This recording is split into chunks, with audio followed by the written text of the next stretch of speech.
ಎಲ್ರಿಗೂ ನಮಸ್ಕಾರ, welcome back to Suhasini lifestyle. Time ಬಂದು 3:30. ಇವತ್ತೊಂದು ಮಧ್ಯಾಹ್ನ ವ್ಲಾಗ್ನ ಶುರು ಮಾಡಿದ್ದೀನಿ. ಸೊ ಚಪಾತಿ 3:30 ಆಗಿದೆ ಟೈಮು. ಸಾಮಾನ್ಯಗೆ ಚಪಾತಿ ಲಟ್ಸ್ಕೊಡೋಣ ಅಂತ, ಬೇಯಿಸ್ಕೊಡೋಣ ಅಂತ ಮಾಡ್ತಾಯಿದ್ದೀನಿ. ಹಾಗೆ ಇಲ್ಲಿ ಬೆಳಿಗ್ಗೆ ಕಾಳು ಗೊಜ್ಜಿತ್ತು. ಬೆಳಿಗ್ಗೆ ಹಸಿ ಅವರೆಕಾಯಿ ಮತ್ತು ಏನಿದು ಹಸಿ ಅವರೆಕಾಯಿ ಮತ್ತು ಬಾಳೆಕಾಯಿ ಹಾಕಿ ಕಾಳು ಗೊಜ್ಜು ಮಾಡಿದೆ. ರಾ ಬನಾನ ಹಣ್ಣಾಗದಿರೋ ಬಾಳೆಹಣ್ಣು ಹಾಕಿ ಪಲ್ಯ ಮಾಡಿದ್ದೆ. ಸೊ ಅದೇ ಇದೆ ಇವಾಗ. ಅದಕ್ಕೆ ಏನು ಮಾಡ್ತಾಯಿದ್ದೀರಾ ಸೋನ್ಯು? ಏನು ಮಾಡ್ತಾಯಿದ್ದಾರೆ ಅಂದರೆ ಸಾಮಾನ್ಯ ಅವರು ಟೊಮಟೆ ಬಡಿದಕ್ಕೆ ರೆಡಿ ಮಾಡ್ತಿದ್ದಾರೆ. ಸೊ ಇವತ್ತೊಂದು ಈವ್ನಿಂಗ್ ರೊಟೀನ್ ಇರುತ್ತೆ. ಐ ಹೋಪ್ ನಿಮ್ಮೆಲ್ಲರಿಗೂ ವ್ಲಾಗ್ ಇಷ್ಟ ಆಗುತ್ತೆ ಅಂದ್ಕೊಳ್ತೀನಿ. ವ್ಲಾಗ್ ಸ್ವಲ್ಪ ಇಷ್ಟ ಆಗಿದ್ದರೆ like, comment, share and subscribe. So chapati ready ಆಯಿತು. ಇವಾಗ ಪಲ್ಯ ತಗೊಂಡ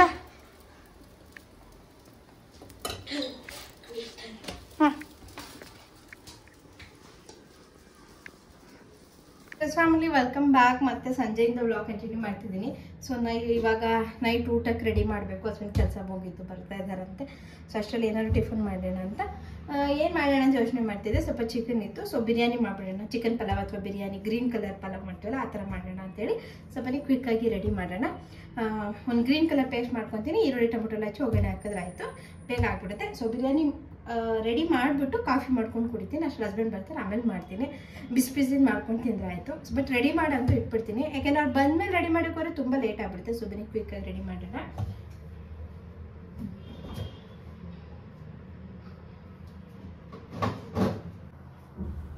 ಸಾಮಾನ್ಯ ಹೇರ್ ಕಟ್ ಮಾಡಿಸಿ ಕರ್ಕೊಂಡು ಹೋಗ್ಬೇಕಿತ್ತು. ಅಷ್ಟರಲ್ಲಿ ಹಸ್ಬೆಂಡ್ ಕೂಡ ಬರ್ತಾಯಿದ್ದೀನಿ ಅಂದರು. ಸರಿ, ಅವ್ರು ಬಂದಮೇಲೆ ಒಟ್ಟಿಗೆ ಹೋಗೋಣ ಅಂಥೇಳಿ ಅಷ್ಟರಲ್ಲಿ ಬಿರಿಯಾನಿಗೆ ಸ್ವಲ್ಪ ರೆಡಿ ಮಾಡಿ ಇಟ್ಬಿಟ್ಟು ಹೋಗೋಣ. ಮಸಾಲೆ ಎಲ್ಲ ರುಬ್ಬೋದಿದ್ರೆ ರುಬ್ಬಿಟ್ಬಿಟ್ಟು ಹೋದರೆ ಬಂದ ತಕ್ಷಣ ಅಡುಗೆ ಮಾಡೋಕ್ಕೆ ಸರಿ ಹೋಗುತ್ತೆ ಅಂತೇಳಿ ರೆಡಿ ಮಾಡ್ತಾಯಿದ್ದೀನಿ. ನಾನು ತುಂಬ ಥರ ಚಿಕನ್ ಬಿರಿಯಾನಿ ಮಾಡ್ತೀನಿ. ಒಬ್ಬರು ಲಾಸ್ಟ್ ಯಾವಾಗಲೂ ಒಂದು ಸತಿ ಹೇಳಿದರೆ ಅದು ಚಿಕನ್ ಬಿರಿಯಾನಿ ಅಲ್ಲ, ಚಿಕನ್ ಪಲಾವ್ ಅಂತ. ನಾನೇನು ಅಡುಗೆ ಮಾಡ್ತೀನಿ ನನಗೆ ಅದೇ ರೆಸಿಪಿ, ಆ್ಯಂಡ್ ನಾನು ಏನು ಹೆಸರಿಂದ ಕರಿತೀನಿ ನನಗೆ ಅದೇ ಅಡುಗೆ ಹೆಸರು. ಹಾಗಾಗಿ ನಾನು ಏನೇ ಮಾಡಿದ್ರು ಚಿಕನ್ ಬಿರಿಯಾನಿ ಅಂತಲೇ ನಾನು ಅನ್ನೋದು. ಚಿಕನ್ ಪಲಾವ್ ಅಂತ ನಾನು ಬಳಸೋದೇ ಇಲ್ಲ ಫ್ಯಾಮಿಲಿ. ಹಾಗಾಗಿ ನಾನು ವೀಡಿಯೋದಲ್ಲಿ ಕೂಡ ಚಿಕನ್ ಬಿರಿಯಾನಿ ಅಂತಲೇ ಹೇಳ್ತೀನಿ. ಇಫ್ ನಿಮ್ಗೆ ಅದು ಬಿರಿಯಾನಿ ಅನಿಸ್ತಲ್ಲ, ಅದು ಪಲಾವ್ ರೆಸಿಪಿ ಅಂತ ಅನ್ಸಿದ್ರೆ, ಚಿಕನ್ ಪಲಾವ್ ಅನಿಸಿದ್ರೆ ರಿಲಿ ಸಾರಿ, ಬಟ್ ನನಗೆ ಅದು ಚಿಕನ್ ಬಿರಿಯಾನಿನೇ.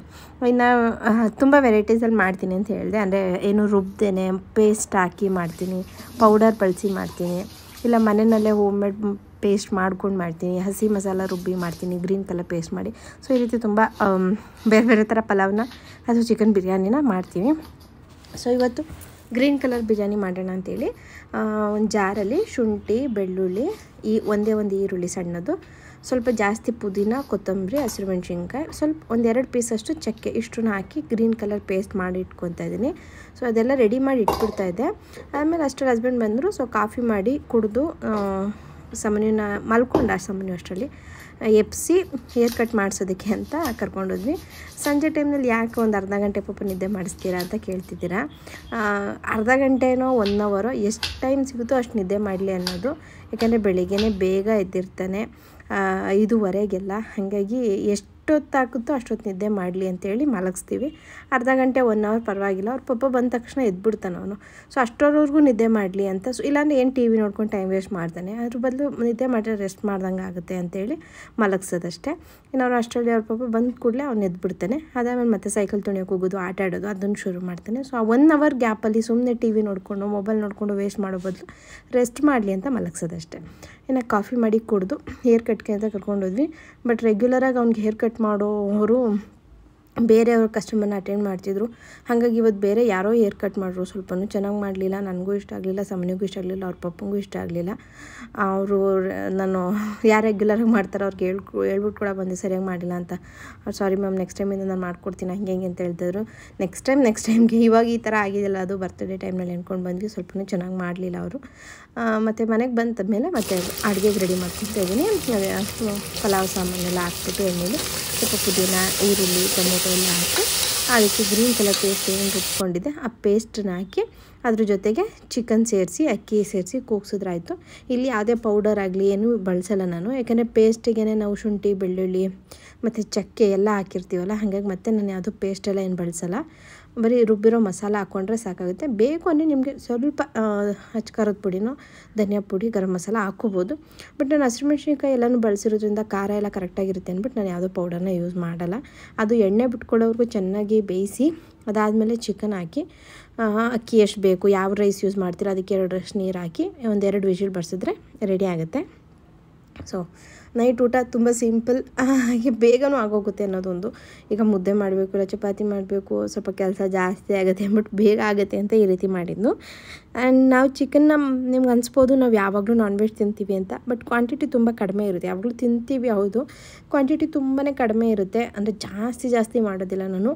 ಒಂದಿನ ಚಿಕನ್ ತಂದರೆ ಅದನ್ನು ನಾನು ಫ್ರಿಜ್ಜಲ್ಲಿ ಇಟ್ಟು 2-3 ದಿನಕ್ಕೆ ಅಡುಗೆ ಮಾಡ್ತೀನಿ. ಬೇರೆ ಬೇರೆ ಮಾಡ್ಕೊಬೋದು ಅನ್ನೋದು ಒಂದು. ಮತ್ತು ಒಂದೇ ದಿನ ಮಾಡಿದ್ರೂ ಸುಮ್ಮನೆ ಒಂದೇ ರೀತಿ ಮಾಡ್ಕೊಂಡು ತಿನ್ನೋದಕ್ಕಿಂತ ಜಾಸ್ತಿ ಬೇರೆ ಬೇರೆ ವೆರೈಟೀಸ್. ಈಗ ಒಂದಿನ ಬಿರಿಯಾನಿ ಮಾಡಿರ್ತೀನಿ, ಒಂದಿನ ಒಂದು ಗ್ರೇವಿ ಮಾಡ್ಕೊಳ್ಳೋದು, ಇನ್ನೊಂದಿನ ಏನೋ ಸ್ವಲ್ಪ ಡ್ರೈ ಥರ ಮಾಡ್ಕೊಳ್ಳೋದು. ಆ ಥರ ಮಾಡಿದ್ರೆ ತುಂಬ ವೆರೈಟೀಸ್ ತಿಂದಂಗಿರುತ್ತೆ ಮತ್ತು ಕ್ವಾಂಟಿಟಿನೂ ಕಡಿಮೆ ಆಗುತ್ತೆ ಅನ್ನೋದಷ್ಟೇ. ಇನ್ನು ನೈಟು ಊಟ ಎಲ್ಲ ಮುಗಿಸಿದ್ಮೇಲೆ ಬೆಳಗ್ಗೆಗೆ ಗುರುವಾರ, ಹಾಗಾಗಿ ಪೂಜೆ ಎಲ್ಲ ಮಾಡಬೇಕಲ್ಲ. ಸೊ ನೈಟ್ ಒಂದು ಸತಿ ಸ್ಟವ್ ಎಲ್ಲ ತೊಳ್ಕೊಳ್ಳೋದು. ಫಸ್ಟಿಗೆ ಪಾತ್ರೆ ಎಲ್ಲ ತೊಳೆದ್ಬಿಡ್ತೀನಿ, ಸಿಂಕಲ್ಲಿರೋ ಪಾತ್ರೆ ಎಲ್ಲ ತೊಳೆದು ಅದಾದಮೇಲೆ ಸ್ಟವ್ ತೊಳೆಯೋದು ಮತ್ತು ಸೆಲ್ಫೆಲ್ಲ ಒರೆಸ್ಕೊಳ್ಳೋದು. ಒಂದು ಸತಿ ಸೋಪ್ ನೀರಲ್ಲೆಲ್ಲ ತೊಳ್ಕೊಂಡು ಅದಾದಮೇಲೆ ಬಟ್ಟೆ ಒರೆಸ್ಕೊತೀನಿ. ನೀರಲ್ಲಿ ತೊಳೆಯೋಕ್ಕಾಗಲ್ಲ, ಯಾಕಂದರೆ ನಮ್ಮ ಸ್ಟವ್ ಇರೋದೇ ಒಂದು ಮೂಲೆಯಲ್ಲಿ, ಸಿಂಕ್ ಇರೋದೇ ಒಂದು ಮೂಲೆಯಲ್ಲಿ, ಅದ್ರ ಮಧ್ಯದಲ್ಲಿ ಮಿಕ್ಸಿ ಓವೆನ್ ಅದೆಲ್ಲ ಇಟ್ಟಿರ್ತೀವಿ. ಹಾಗಾಗಿ ನೀರೆಲ್ಲ ಹಾಕಿ ತೊಳೆಯೋದಕ್ಕಾಗಲ್ಲ. ಫಸ್ಟು ಇದೆಲ್ಲ ಮಿಕ್ಸಿ ಎಲ್ಲ ಇಡದೇ ಇದ್ದಾಗ, ಓವೆನೆಲ್ಲ ಇಲ್ಲದೇ ಇದ್ದಾಗ ನೀರಲ್ಲಿ ಹಾಕಿ ತೊಳಿತಿದ್ದೆ. ಅಂದರೆ ನೀರು ಹಾಕ್ಬಿಡ್ತಿದ್ದೆ, ಇಲ್ಲಿಂದ ನೀರು ಹಾಕಿ ತೊಳ್ಕೊಂಡು ಹೋಗ್ತಿದ್ದೆ. 1 ಮಂತ್ಸ್ 2 ಮಂತ್ಸ್ ಒಂದು ಸತ್ರ ಮಾಡ್ತಿದ್ದೆ. ಬಟ್ ಇವಾಗ ಇದೆಲ್ಲ ಇರೋದ್ರಿಂದ ನೀರೆಲ್ಲ ಹಾಕೋಕ್ಕಾಗಲ್ಲ. ಬರೀ ಥರ ಮಾಡಿಕೊಂಡು ಯಾವ್ದು ಬಟ್ಟೆಯಲ್ಲಿ 1-2 ಸತಿ, ಒಂದು ಬಟ್ಟೆಯಲ್ಲಿ 1 ಸತಿ ಒರೆಸ್ಕೊಳ್ಳೋದಷ್ಟೇ. ಆ ಥರ ಮಾಡ್ಕೊತೀನಿ. ಬಟ್ ಕ್ಲೀನ್ ಆಗುತ್ತೆ. ನೈಟ್ ಹೊತ್ತೆ ಆದಷ್ಟು ಅದು ವಾರ ಆಗಿರಲಿ ಇಲ್ಲ ಮಾಮೂಲಿ ದಿನ ಆಗಿರಲಿ, ಈವನ್ ಬೆಳಗ್ಗೆ ಭಾನುವಾರ ಆಗಿದ್ರೂ ಕೂಡ ನಾವು ನೈಟ್ ಹೊತ್ತೆ ಅಡುಗೆ ಮನೆ ಕ್ಲೀನ್ ಮಾಡಿಬಿಟ್ಟೆ ಮಲ್ಕೊತೀನಿ. ದಿನಾಗಲೂ ಡೀಪ್ ಕ್ಲೀನಿಂಗ್ ಮಾಡಿಲ್ಲ ಅಂದರೂ ಬಟ್ಟೆಲಿ ಒರೆಸ್ಕೊಳ್ಳೋದು ಅದಂತೂ ಇದ್ದೇ ಇರುತ್ತೆ. ಮತ್ತು ಪಾತ್ರೆ ಅಂತೂ ಸಿಂಕಲ್ಲಿ ಬಿಡೋಲ್ಲ. ಒಂದು ಅಡುಗೆ ಮನೆ ನೀಟಾಗಿರುತ್ತೆ ಮತ್ತು ಬೆಳಗ್ಗೆ ಎದ್ದ ತಕ್ಷಣ ಕಿರಿಕಿರಿ ಆಗಬಾರ್ದು. ಇದೆಲ್ಲನೂ ಕೂಡ ಅಡುಗೆ ಮನೆ ಪಾತ್ರೆ ಇದ್ದರೆ ಬೆಳಗ್ಗೆ ಎದ್ದು ಬಂದ ತಕ್ಷಣ ಬೆಳಿಗ್ಗೆ ವೈಬೇ ಹೊರ್ಟೋಗ್ಬಿಡುತ್ತೆ. ಬೆಳಗ್ಗೆ ಬಂದು ಅಡುಗೆ ಮನೆ ಚೆನ್ನಾಗಿರೋ ಅಡುಗೆ ಮನೆ ನೋಡ್ರೆ ಒಂಥರ ಖುಷಿ ಆಗುತ್ತೆ. ಇನ್ನು ಇದೆಲ್ಲ ಕ್ಲೀನ್ ಮಾಡಿ ಕೊನೆಯಲ್ಲಿ ಒಂದು ಜಗ್ಗಷ್ಟು ಬಿಸಿ ನೀರನ್ನ ಕುದಿಸಿ ಕೆಟಲಲ್ಲೋ ಅಥವಾ ಸ್ಟವ್ ಮೇಲೆ ಕುದಿಸಿ ಹಾಕ್ಬಿಡ್ತೀನಿ. ಹಾಗೇನಾದ್ರು ನಾವು ನಾನ್ ವೆಜ್ ಎಲ್ಲ ಮಾಡಿರ್ತೀವಲ್ಲ, ಆ ಜಿಡ್ಡೆಲ್ಲ ಇದ್ರೆ ಹೋಗುತ್ತೆ ಅಂತ ಅಷ್ಟೇ. ಇನ್ನು ಅದಾದಮೇಲೆ ಕೈ ಯೂಸ್ ಮಾಡೋ ಬಟ್ಟೆಗಳಿರುತ್ತಲ್ಲ, ಅದಕ್ಕೆ ಸ್ವಲ್ಪ ಸೋಡಾ ಮತ್ತು ಸ್ವಲ್ಪ ಸೋಪಿನ ಪುಡಿ, ಸರ್ಫ್ ಪೌಡರ್ ಯಾವುದಾದ್ರೂ ಅದನ್ನು ಹಾಕ್ಬಿಟ್ಟು ಒಂದು ಪಾತ್ರೆ ಅದಕ್ಕೆ ಅಂತ ಇಟ್ಕೊಂಬಿಟ್ಟಿದ್ದೀನಿ. ಏನಂದರೆ ನಮ್ಮನೇಲಿ ಸಿಕ್ಕಾಪಟ್ಟೆ ಹಾರ್ಡ್ ವಾಟರು, ಸಿಂಕೆಲ್ಲ ಎಷ್ಟು ವೈಟ್ಗಾಗಿದೆ ಅಂತ ಅದರಲ್ಲೇ ನಿಮ್ಗೆ ಗೊತ್ತಾಗುತ್ತೆ. ಅಷ್ಟು ಹಾರ್ಡ್ ವಾಟರು. ಹಾಗಾಗಿ ಹೊಸ ದಿನಾಗಲೂ ಒಂದೊಂದು ಪಾತ್ರೆಯಲ್ಲಿ ನೀರು ಕುದಿಸ್ತಾ ಇದ್ದರೆ ಪಾತ್ರೆ ಎಲ್ಲ ಬೆಳ್ಳಗಾಗುತ್ತೆ ಅಂತ ಅದಕ್ಕೆ ಅಂತ ಒಂದು ಪಾತ್ರೆ ಇಟ್ಕೊಂಬಿಟ್ಟಿದ್ದೀನಿ, ಒಂದು ಹಳೆ ತಪ್ಪಲೆನ. ಸೊ ಅದರಲ್ಲಿ ಹಾಕ್ಬಿಟ್ಟು ಕುದಿಸ್ಕೊತೀನಿ ವಾರಕ್ಕೊಂದು ಸತಿ. ಯಾಕೆಂದರೆ ನಾವು ಜಾಸ್ತಿ ಬಳಸ್ತಾ ಇರ್ತೀವಿ ಬಟ್ಟೆಗಳನ್ನ, ತ್ಯಾವ ಆಗ್ತಾ ಇರುತ್ತೆ, ಕೈ ಹಿಡ್ಕೊತಾ ಇರ್ತೀವಿ.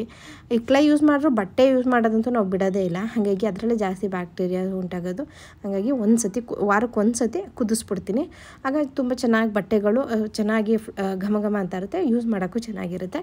ಸೊ ನೋಡಿ, ಅಡುಗೆ ಮನೆ ಎಲ್ಲ ಕ್ಲೀನ್ ಮಾಡಿ ಕೊನೆಯಲ್ಲಿ ಒಂದು ಗ್ಲಾಸ್ ಬಿಸಿನೀರು ಕುಡಿದ್ರೆ ನನ್ನ ದಿನ ಮುಗಿಯುತ್ತೆ. ಫ್ಯಾಮಿಲಿ ಹಾಗೆ ವ್ಲಾಗ್ನ ಕಂಟಿನ್ಯೂ ಮಾಡ್ತಿದ್ದೆ. ಒಂದು ವಿಷಯದ ಬಗ್ಗೆ ನಿಮ್ಮ ಜೊತೆ ಸ್ವಲ್ಪ ಮಾತಾಡಬೇಕಿತ್ತು. ಏನಂದರೆ ನನಗೆ ಒಬ್ಬರು ಕಮೆಂಟ್ ಮಾಡಿದ್ರಿ, ನೀವು ಮೊದಲು ಕೆಲಸ ಮಾಡ್ತಿದ್ರಿ, ಇವಾಗ ಯಾಕೆ ಕೆಲಸ ಬಿಟ್ಬಿಟ್ಟಿದ್ದೀರಾ, ಯೂಟ್ಯೂಬ್ ವ್ಲಾಗೋಸ್ಕರ ಕೆಲಸನೇ ಬಿಟ್ಬಿಟ್ಟಿದ್ದೀರಾ, ಅಷ್ಟು ಅರ್ನಿಂಗ್ಸ್ ಬರ್ತಿದೆಯಾ ಅಂತ ಒಂದು ಕಮೆಂಟ್ ಮಾಡಿದ್ರಿ. ನನಗೆ ಈ ಥರ ಕಮೆಂಟ್ಸ್ ಎಲ್ಲ ಬಂದಾಗ ನಿಜವಾಗ್ಲೂ ತುಂಬ ಖುಷಿ ಆಗುತ್ತೆ. ಅಂದರೆ ಈ ನೈಸ್ ವ್ಲಾಗ್ ಚೆನ್ನಾಗಿದೆ, ಸೂಪರ್ ಸಿಸ್ಟರ್ ಆ ಥರ ಎಲ್ಲ ಕಳಿಸಿದಾಗ ಖುಷಿ ಆಗುತ್ತೆ. ಬಟ್ ಈ ಥರ ನನ್ನ ಬಗ್ಗೆ ತುಂಬ ಡೀಟೇಲಾಗಿ ಅಬ್ಸರ್ವ್ ಮಾಡಿ ಪ್ರತಿಯೊಂದನ್ನು ಕೇಳ್ತಿರಲ್ವ, ಅವಾಗ ಇನ್ನೂ ಖುಷಿ ಆಗುತ್ತೆ. ಅಂದರೆ ನಾನು ಮುಂಚೆ ಕೆಲಸ ಮಾಡ್ತಿದ್ದೆ, ಇವಾಗ ಕೆಲಸ ಮಾಡ್ತಾಯಿಲ್ಲ, ಆ ಥರ ಎಲ್ಲ ಅಬ್ಸರ್ವ್ ಮಾಡಿ ಕೇಳ್ತಿರಲ್ಲ, ಅವಾಗ ತುಂಬ ಖುಷಿ ಆಗುತ್ತೆ. ಏನು ಅಂದರೆ ನಾನು ಯೂಟ್ಯೂಬ್ ವ್ಲಾಗ್ ಮಾಡೋದಕ್ಕೋಸ್ಕರ ಕೆಲಸ ಬಿಟ್ಟಿಲ್ಲ.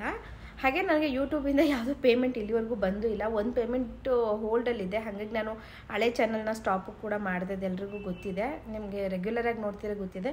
ನನಗೆ ಅದು ಚಾನಲ್ ಸ್ವಲ್ಪ ಇಶ್ಯೂ ಆಯಿತು, ಹಾಗಾಗಿ ನಾನು ಸ್ಟಾಪ್ ಮಾಡಿ ಮತ್ತೆ ಹೊಸ್ದಾಗಿ ನಾನು ಸ್ಟಾರ್ಟ್ ಮಾಡ್ತಿದ್ದೀನಿ. ಸೊ ಇಲ್ಲಿ ಮತ್ತೆ 1000 ಸಬ್ಸ್ಕ್ರೈಬರ್ ಮಾಡಿ 4000 ವಾಚ್ ಓವರ್ ಮಾಡಿ, ಇದಕ್ಕೆಲ್ಲ ವರ್ಷಾನ್ಗಟ್ಟಲೆ ಪ್ರೋಸೆಸ್ ಇದು, ಚೆನ್ನಾಗಿ ವ್ಯೂಸ್ ಬಂದಿಲ್ಲ ಅಂದರೆ. ಸೊ ಹಾಗಾಗಿ ನನಗೆ ಇಲ್ಲಿವರೆಗೂ ಯಾವುದೇ ಪೇಮೆಂಟ್ ಅಂತ ಯೂಟ್ಯೂಬ್ ಕಡೆಯಿಂದ ಯಾವುದೂ ಪೇಮೆಂಟ್ ಬಂದಿಲ್ಲ. ಸೊ ಯೂಟ್ಯೂಬ್ ಕಡೆಯಿಂದ ಪೇಮೆಂಟ್ ಬಂದೇ ಇಲ್ಲ ಅಂದಮೇಲೆ ನಾನು ಯೂಟ್ಯೂಬ್ಗೋಸ್ಕರ ಯಾಕೆ ಕೆಲಸ ಬಿಡಲಿ, ಆ ಥರ ಅಲ್ಲ.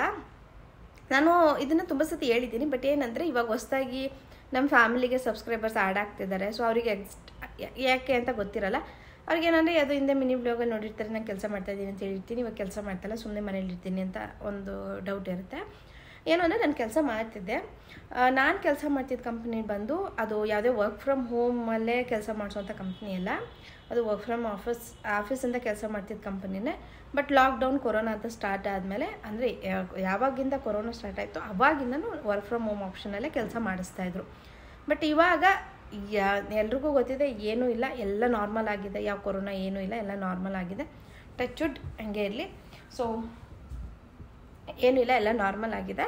ಹಾಗಾಗಿ ಮತ್ತೆ ಅವರು ಲಾಸ್ಟ್ 6 ಮಂತಲ್ಲಿ ಮತ್ತೆ ಆಫೀಸ್ಗೆ ರೆಸ್ಯೂಮ್ ಮಾಡಿದ್ರು and work from home option ಕಂಪ್ಲೀಟಾಗಿ ಕ್ಯಾನ್ಸಲ್ ಆಯಿತು. ಅಂದರೆ ಮುಂಚೆ ಇತ್ತು ವರ್ಕ್ ಫ್ರಮ್ ಹೋಮ್ ಆಪ್ಷನ್ 50% ಕೊಟ್ಟಿದ್ರೆ ಇನ್ನು 50% ಎಂಪ್ಲಾಯಿ ಆಫೀಸಿಂದನೇ ಕೆಲಸ ಮಾಡ್ತಾಯಿದ್ರು. ಬಟ್ ಆಗ್ತಾಯಿಲ್ಲ ಅನ್ನೋರು ಮನೆಯಿಂದ ಮಾಡ್ಬೋದಿತ್ತು, ಆ ರೀತಿ ಆಪ್ಷನ್ಸ್ ಇತ್ತು. ಬಟ್ ಅವರು ಕಂಪ್ಲೀಟಾಗಿ ವರ್ಕ್ ಫ್ರಮ್ ಹೋಮ್ ಸ್ಟಾಪ್ ಮಾಡಿದ್ರು. ಸೊ ಆ ರೀಸನಿಂದ ನಾನು ಕೆಲಸ ಬಿಟ್ಟೆ. ಯಾಕೆ ಅಂದರೆ ಅದು ಜನರಲ್ ಟೈಮಿಂಗ್ಸ್ ಆಗಿದ್ರೆ ನಾನು ಟ್ರೈ ಮಾಡ್ತಿದ್ದೆ, ಅಂದರೆ ಬೆಳಿಗ್ಗೆ 10 ಗಂಟೆಯಿಂದ 6 ಗಂಟೆ 9:30 ಆ ಥರದ್ದೇನೋ ಟೈಮಿಂಗ್ಸ್ ಇರೋ ನಾನು ಟ್ರೈ ಮಾಡ್ತಿದ್ದೆ. ಬಟ್ ನಾನು ಕೆಲಸ ಮಾಡ್ತಿದ್ದು ಬಂದು ಶಿಫ್ಟ್ ವೈಸ್, ಅದು ರೊಟೇಷ್ನಲ್ ಶಿಫ್ಟ್ ಇರ್ತಿತ್ತು. ಒಂದೊಂದು ಶಿಫ್ಟಲ್ಲಿ 12 ಗಂಟೆ ನೈಟ್ 12 ಗಂಟೆ ಕೆಲಸ ಮಾಡಬೇಕಿತ್ತು. ಒಂದು ಶಿಫ್ಟಲ್ಲಿ ಬೆಳಿಗ್ಗೆ 7 ಗಂಟೆಯಿಂದನೇ ಶುರು ಮಾಡಬೇಕಿತ್ತು. ಒಂದು ಶಿಫ್ಟಲ್ಲಿ ಮಧ್ಯಾಹ್ನ 3 ಗಂಟೆಗೆ ಸ್ಟಾರ್ಟ್ ಮಾಡಿ ನೈಟ್ 12 ಗಂಟೆ 1 ಗಂಟೆಗೆ ಮುಗಿಸಿದ್ದಿದೆ, 2 ಗಂಟೆಗೆ ಇರುತ್ತೆ. ನೈಟ್ ಶಿಫ್ಟ್ಗಳಿದ್ದಿದ್ದರಿಂದ ಆ ಥರ ಎಲ್ಲ ಹೋಗಿ ಕೆಲಸ ಮಾಡೋಕ್ಕಾಗಲ್ಲ. ಆ್ಯಂಡ್ ಆ ಥರ ಮಾಡೋಕ್ಕೆ ನನಗೂ ಇಷ್ಟ ಇಲ್ಲ. ನನಗಂತೂ ಆ ಥರದ್ದೆಲ್ಲ ಕೆಲಸ ಅಂದರೆ ಅಷ್ಟು ಪ್ರೆಷರ್ ತೊಗೊಂಡು ಕೆಲಸ ಮಾಡೋ ಅಂಥ ಇಂಟ್ರೆಸ್ಟ್ ನನಗೂ ಇಲ್ಲ. ಹಾಗಾಗಿ ಹಸ್ಬೆಂಡ್ ಕೂಡ ಅದಕ್ಕೆಲ್ಲ ಅಷ್ಟು ಪ್ರೆಷರ್ ತೊಗೊಂಡು ಕೆಲಸ ಮಾಡೋದು ಬೇಡ ಅಂತಲೇ ಅಂತಾರೆ. ಆರಾಮಾಗಿದ್ದರೆ ಕೆಲಸ ಮಾಡಬೇಕು, ಅದು ನನ್ನ ಖುಷಿಗೋಸ್ಕರ. ಇದು ಕೆಲಸ ಮಾಡ್ತೀನಿ ಅನ್ನೋದು ಪರ್ಸ್ನಲಿ ನನ್ನ ಚಾಯ್ಸ್. ಇದರಲ್ಲಿ ಅಂದರೆ ನಾನು ಮುಂಚೆಯಿಂದನೂ ಕೆಲಸ ಮಾಡಿಕೊಂಡೇ ಬಂದೆ. ಅಂದರೆ ನಾನು ಮದುವೆಗಿಂತ ಮುಂಚೆನೂ ನಾನು ಕೆಲಸ ಮಾಡ್ತಿದ್ದೆನಲ್ಲ, ಹಾಗಾಗಿ ನನಗೆ ಕೆಲಸ ಮಾಡ್ತಾ ಇದ್ದು ಸಡನ್ನಾಗಿ ಬಿಟ್ಬಿಡೋಕೆ ಸ್ವಲ್ಪ ಕಷ್ಟ ಆಗುತ್ತೆ. ಹಾಗಾಗಿ ನಾನು ಮತ್ತೆ ಕೆಲಸ ಶುರು ಮಾಡಿದ್ದು. ಸ್ವಲ್ಪ ದೊಡ್ಡನಾದ ಅಲ್ವಾ, ಇನ್ಮೇಲೆ ಮಾಡೋಣ, ಸುಮ್ಮನೆ ಏನು ಮನೇಲಿ ಕೂತ್ಕೊಂಡು ವೇಸ್ಟ್ ಆಗುತ್ತಲ್ವ ಅಂತ. ಸೊ ಇದು ಕಂಪ್ಲೀಟಾಗಿ ನನ್ನ ಚಾಯ್ಸ್. ಇದರಲ್ಲಿ ನನ್ನ ಹಸ್ಬೆಂಡ್ ಆಗಲಿ, ನಮ್ಮ ಅಪ್ಪ ಅಮ್ಮ ಆಗಲಿ, ಅಥವಾ ನಮ್ಮ ಅತ್ತೆ ಮಾವ ಆಗಲಿ ಯಾರೂ ಇನ್ವಾಲ್ವ್ ಆಗ್ತಿರ್ಲಿಲ್ಲ. ನೀನು ಕೆಲಸ ಮಾಡಬೇಡ ಅಂತ ಯಾರೂ ಹೇಳಿಲ್ಲ ಇಲ್ಲಿವರೆಗೂ. ಕಂಪ್ಲೀಟಾಗಿ ಇದು ನನ್ನ ಚಾಯ್ಸ್. ನಾನು ಬೇಡ ಅಂದಾಗ ಬಿಟ್ಬಿಡು ಅಂತಾರೆ, ಆಯಿತು. ನಾನು ಮಾಡಲ್ಲ ಅಂದಾಗ ಓಕೆ ಬಿಟ್ಬಿಡು ಅಂತಾರೆ. ನಾನು ಮತ್ತೆ ಕೆಲಸ ಮಾಡ್ತೀನಿ ಅಂದರೆ ಶುರು ಮಾಡು ಅಂತಾರೆ ಅಷ್ಟೇ ಹೊರತು ಇಲ್ಲ ನೀನು ಯಾಕೆ ಬಿಡ್ತಾ ಇದೆಯಾ ಅಂತಲೂ ಕೇಳಲ್ಲ, ಅಥವಾ ನಿನ್ಗೆ ಯಾಕೆ ಮತ್ತೆ ಕೆಲಸ ಮಾಡ್ತೀಯ ಅಂತಲೂ ಕೇಳಲ್ಲ. ಹಾಗಾಗಿ ನಾನು ಬಿಟ್ಟೆ ಅಷ್ಟೇ. ಅವಾಗ ಅದೊಂದೇ ರೀಸನಿಂದ ನಾನು ಕೆಲಸ ಬಿಟ್ಟಿದ್ದು. ಅಂದರೆ ಆಫೀಸ್ಗೆ ಹೋಗ್ತಾ ಇದ್ದಾರೆ ಅಂತ. ಖಂಡಿತವಾಗ್ಲೂ ಯೂಟ್ಯೂಬ್ಗೋಸ್ಕರ, ನಾನು ಯೂಟ್ಯೂಬ್ ವ್ಲಾಗ್ ಮಾಡೋದಕ್ಕೋಸ್ಕರ ನಾನು ಕೆಲಸ ಬಿಟ್ಟಿಲ್ಲ. ಇನ್ನೊಂದು ಹೇಳಬೇಕು ಅಂದರೆ, ನಾನು ಕೆಲಸ ಮಾಡಬೇಕಾದ್ರೆ ಯೂಟ್ಯೂಬ್ ವ್ಲಾಗ್ನ ಡೈಲಿ ಹಾಕ್ತಿದ್ದೆ, ಮತ್ತು ಆನ್ ಟೈಮ್ ಶೆಡ್ಯೂಲ್ ಮಾಡಿಡ್ತಾ ಇದ್ದೆ. ಅಂದರೆ ಅಷ್ಟು ಕಮಿಟ್ಮೆಂಟ್ ಇರ್ತಿತ್ತು ನನಗೆ. ಹಾಗೆ ಹಿಂದಿನ ದಿನವೇ ಎಲ್ಲ ಎಡಿಟ್ ಮಾಡಿ ಶೆಡ್ಯೂಲ್ ಮಾಡಿಡ್ತಿದ್ದೆ, ತುಂಬ ಆ್ಯಕ್ಟಿವ್ ಆಗಿರ್ತಿದ್ದೆ. ಬಟ್ ಕೆಲಸ ಬಿಟ್ಟ ಮೇಲೆ ವ್ಲಾಗ್ನೇ ಎಡಿಟ್ ಮಾಡಲ್ಲ ನಾನು. ವ್ಲಾಗೇ ಮಾಡಲ್ಲ ಅಂದ್ಕೊಳ್ಳಿ, ವ್ಲಾಗ್ ಮಾಡಲ್ಲ, ಮಾಡಿದ ವ್ಲಾಗ್ನೂ ಎಡಿಟ್ ಮಾಡಲ್ಲ, ಮತ್ತು ಶೆಡ್ಯೂಲ್ ಮಾಡಲ್ಲ ಆನ್ ಟೈಮ್ಗೆ. 10 ಗಂಟೆಗೆ ಅಂದರೆ 10 ಗಂಟೆಗೆ ಶೆಡ್ಯೂಲ್ ಮಾಡಿರ್ತಿದ್ದೆ, ಆ ಥರ ಮಾಡಲ್ಲ ಇವತ್ತು ಬೆಳಿಗ್ಗೆ ಹಸ್ಬೆಂಡ್ ಕೆಲ್ಸಕ್ಕೆ ಹೋದ್ಮೇಲೆ ಸಾಮಾನ್ಯ ಸ್ಕೂಲ್ಗೆ ಹೋದ್ಮೇಲೆ ಕೂತ್ಕೊಂಡು ಎಡಿಟ್ ಮಾಡ್ತೀನಿ, ಅದನ್ನು ಅಪ್ಲೋಡ್ ಮಾಡೋದು ಲೇಟ್ ಆಗುತ್ತೆ, ಆ ಥರ ಎಲ್ಲ ಮಾಡ್ತಿದ್ದೀನಿ. ಕೆಲಸ ಮಾಡ್ತಿಲ್ಲ, ಹಂಗೂ ಈ ಥರ ಮಾಡ್ತೀನಿ. ಬಟ್ ಕೆಲಸ ಮಾಡ್ತಿದ್ದಾಗ ತುಂಬ ಆ್ಯಕ್ಟಿವ್ ಆಗಿರ್ತದೆ, ತುಂಬ ಕಮಿಟ್ಮೆಂಟಿಂದ ಕೆಲಸ ಮಾಡ್ತಿದ್ದೆ. ಸೊ ನನಗೆ ಕೆಲಸ ಮಾಡ್ತಿದ್ರೇ ನಾನು ತುಂಬ ಕ್ಲೀನಾಗಿ ಎಲ್ಲ ಕೆಲಸಗಳನ್ನೂ ಮುಗಿಸ್ಕೊಂಡು ಹೋಗ್ತೀನಿ. ನಾನು ಕೆಲಸ ಮಾಡ್ತಿಲ್ಲ, ಆರಾಮಾಗಿ ಮನೇಲಿದ್ದೀನಿ ಅಂದಾಗ ನಾನು ಸ್ವಲ್ಪ ಸೋಂಬೇರಿನೇ, ಸ್ವಲ್ಪ ಜಾಸ್ತಿನೇ ಸೋಂಬೇರಿ. ನಾನು ಯಾವ ಕೆಲಸನೂ ಆನ್ ಟೈಮ್ ಮಾಡಲ್ಲ, ತಿನ್ನೋದು ಮಲ್ಕೊಳ್ಳೋದು ಆ ಥರ ಮಾಡ್ತೀನಿ. ಸೊ ಇದು ಸ್ವಲ್ಪ ನನಗೆ ಇದು ನೆಗೆಟಿವ್ ಅಂತಲೇ ನಾನು ಅಂದ್ಕೊತೀನಿ. ಹಾಗಾಗಿ ನಾನು ಯೂಟ್ಯೂಬ್ಗೋಸ್ಕರ ಬಿಟ್ಟಿಲ್ಲ ಕೆಲಸನ. ಸೊ ಐ ಹೋಪ್ ನಿಮಗೆ ಕ್ಲಿಯರ್ ಆಗಿದೆ ಅಂದ್ಕೊಳ್ತೀನಿ. ಈ ವ್ಲಾಗ್ನ ನಾನಿಗೆ ಎಂಡ್ ಕೂಡ ಮಾಡ್ತಿದ್ದೀನಿ ಫ್ಯಾಮಿಲಿ. ಸೊ ಯೂಟ್ಯೂಬ್ಗೋಸ್ಕರ ಕೆಲಸ ಬಿಡುವಂಥ ಕೆಲಸ ಅಂತ ದೊಡ್ಡ ನಿರ್ಧಾರ ನಾನು ತೊಗೊಳ್ಳಲ್ಲ, ಯಾವತ್ತೂ ಮುಂದಕ್ಕೂ ತೊಗೊಳ್ಳಲ್ಲ ಅಂತ ಅನ್ಕೊತೀನಿ. ಅದು ಎಷ್ಟೇ ಯೂಟ್ಯೂಬಿಂದ ಅರ್ನಿಂಗ್ಸ್ ಇರ್ಬೋದು, ಇಲ್ಲದೇ ಇರ್ಬೋದು. ಯಾಕೆಂದರೆ ಈ ಪ್ಲ್ಯಾಟ್ಫಾರ್ಮ್ ಇರೋದು ಬಂದು ಇದು ಶಾಶ್ವತವಾದ ಪ್ಲ್ಯಾಟ್ಫಾರ್ಮ್ ಅಲ್ಲ ನನಗನ್ಸೋದು. ಇದು ಯಾರೋ ಒಂದಿನ ಹ್ಯಾಕ್ ಮಾಡಿಬಿಡ್ತಾರ, ಅಥವಾ ಯೂಟ್ಯೂಬಲ್ಲಿ ಅರ್ನಿಂಗ್ಸ್ ಬರಲ್ಲ ಅಂತ ಹೇಳ್ಬೋದು, ಅಥವಾ ಯೂಟ್ಯೂಬ್ ಬಿಟ್ಟು ಇನ್ನೊಂದು ಯಾವುದೋ ಬರ್ಬೋದು. ಈಗ ಅವಾಗೆಲ್ಲ ಟಿಕ್ಟಾಕ್ ಅಂತ ಮಾಡ್ತಿದ್ರು, ಅದೋಗಿ ರೀಲ್ಸ್ ಬಂತು, ಹಾಗೆ ಯೂಟ್ಯೂಬ್ ಆ ಥರದ್ದೇನೋ ಒಂದು ಸ್ಟಾಪ್ ಮಾಡ್ಬೋದು, ಮತ್ತು ಹೊಸ್ದಾಗಿ ಶುರು ಮಾಡ್ಬೇಕು. ಹಾಗಾಗಿ ಇದು ಖಂಡಿತವಾಗ್ಲೂ ನನಗೆ ಇದೇ ನನ್ನ ಜೀವನ ರೂಪಿಸ್ಕೊಡುತ್ತೆ ಅನ್ನೋ ಪ್ಲ್ಯಾಟ್ಫಾರ್ಮ್ ಅಲ್ಲ ಫ್ಯಾಮಿಲಿ. ಇದು ನನ್ನೊಂದು ಹಾಬಿ ಅಷ್ಟೇ. ಅಂದರೆ ಏನೋ ಚಿಕ್ಕದಾಗಿ ಶುರು ಮಾಡಿದ್ದು, ಬಟ್ ಇವಾಗ ಹೆಂಗೆ ಅಂದರೆ ವ್ಲಾಗ್ ಮಾಡಬೇಕು, ಎಲ್ಲ ಶೇರ್ ಮಾಡ್ಕೊಬೇಕು, ಆ ಥರದೊಂದು ಹಾಬಿ ಥರ ಆಗಿದೆ. ನಂಗೆ ವ್ಲಾಗ್ ಮಾಡ್ತಾಯಿದ್ರೆ ಖುಷಿಯಾಗಿರ್ತೀನಿ ಅನ್ನೋ ಥರ, ಆ ಥರದ್ದೊಂದು ಹಾಬಿ ಅಷ್ಟೇ ಇದು. ಸೊ ಇದನ್ನೇ ನಾನು ಜೀವನಕ್ಕೋಸ್ಕರ ಅಥವಾ ಕೆಲಸ ಬಿಟ್ಬಿಟ್ಟು ಯೂಟ್ಯೂಬ್ ವ್ಲಾಗ್ ಅಂತೂ ಖಂಡಿತವಾಗ್ಲೂ ಮಾಡಲ್ಲ ಫ್ಯಾಮಿಲಿ. ಸೊ ಐ ಹೋಪ್ ಈ ವ್ಲಾಗ್ ನಿಮಗೆ ಇಷ್ಟ ಆಗಿದೆ ಅಂದ್ಕೊಳ್ತೀನಿ. ವ್ಲಾಗ್ ಸ್ವಲ್ಪ ನನಗೆ ಇಷ್ಟ ಆಗಿದೆ, like comment share and subscribe, ದಯವಿಟ್ಟು ಸಬ್ಸ್ಕ್ರೈಬ್ ಮಾಡ್ಕೊಳ್ಳಿ. ನಿಮ್ಗೆ ಇಷ್ಟ ಆಗಿದೆ ಅಂತ ನಂಗೆ ಗೊತ್ತಾಗುತ್ತೆ. ಹಾಗೆ ಒಂದು ಲೈಕ್ ಮಾಡೋದನ್ನು ಮರಿಬೇಡಿ. ಸೊ ಮತ್ತೆ ಹೊಸೊಳಗೆ ಜೊತೆ ಬರ್ತೀನಿ. ಯಾರೆಲ್ಲ ನೋಡ್ತಿದ್ದೀರಾ, ಸಪೋರ್ಟ್ ಮಾಡ್ತಿದ್ದೀರಾ, ಹೀಗೆ ಸಪೋರ್ಟ್ ಮಾಡಿ. Once again thank you all.